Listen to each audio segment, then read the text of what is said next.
Hi. Today our guest is U.S. Ambassador to OSCE, Ambassador Daniel Baer. With Ambassador Baer, we will discuss the state of civil society and NGOs in Turkey. Ambassador is in Vienna at the moment and connecting to us via Skype. Hi, Ambassador. Hi there, how are you? Hi, good, how are you?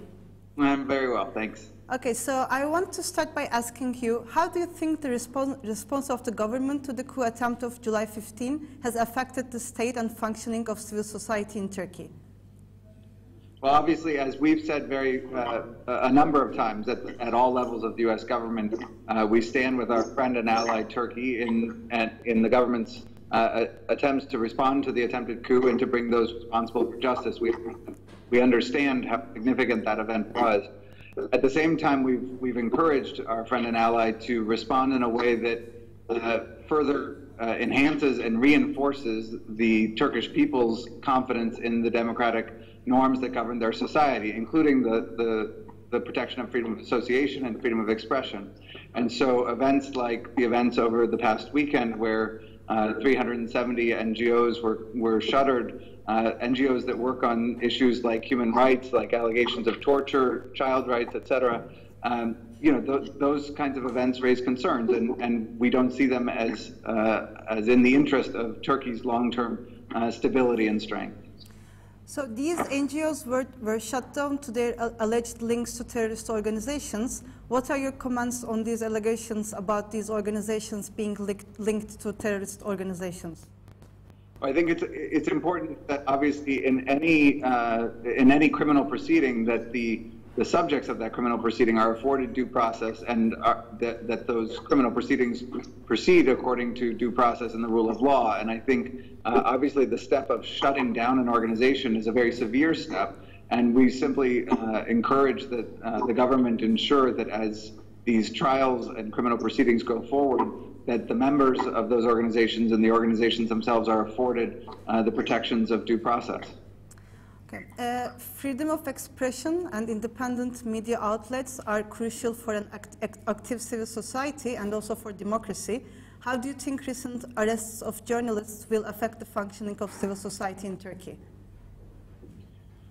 Obviously, as you said, freedom of expression and particularly the role of journalists is crucial to the function of any democracy, including my own. And freedom of expression and protecting the valuable work that journalists do to reinforce accountable governance and hold governments accountable is crucial to the success of any government and any society. And so we see that Turkey is no different from any other society in terms of the important role that the protection of freedom of expression and the protection of journalists can take. I think here too we've been very clear, and again both publicly and privately, about our concerns, and I would say both before and after July 15th, our concerns to make sure that Turkey is taking steps that reinforce a positive trajectory on the protection of freedom of expression and media freedom, rather than taking steps that undermine confidence in that. I know that the UN Special Rapporteur, David Kaye, the UN Special Rapporteur on freedom of expression, had a visit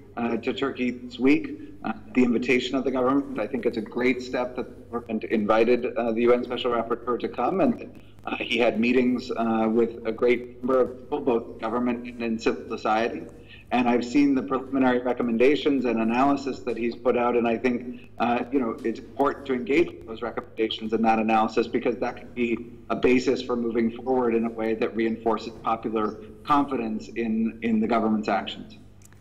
Yeah, like similarly, in a statement you addressed to the Permanent Council of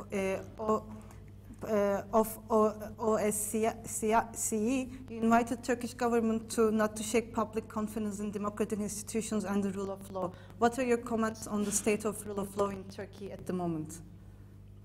Well, obviously, the government has made clear that it sees itself as needing to take action in a number of ways in response to the attempted coup attempt. We understand the significance and the trauma that the coup attempt inflicted on Turkish society. We saw people in the streets refusing an undemocratic change of government in Turkey, and so we understand the significance of that event. I think, as I've said, the challenge going forward is for the government to act and would reinforce public confidence in the rule of law rather than that undermine it.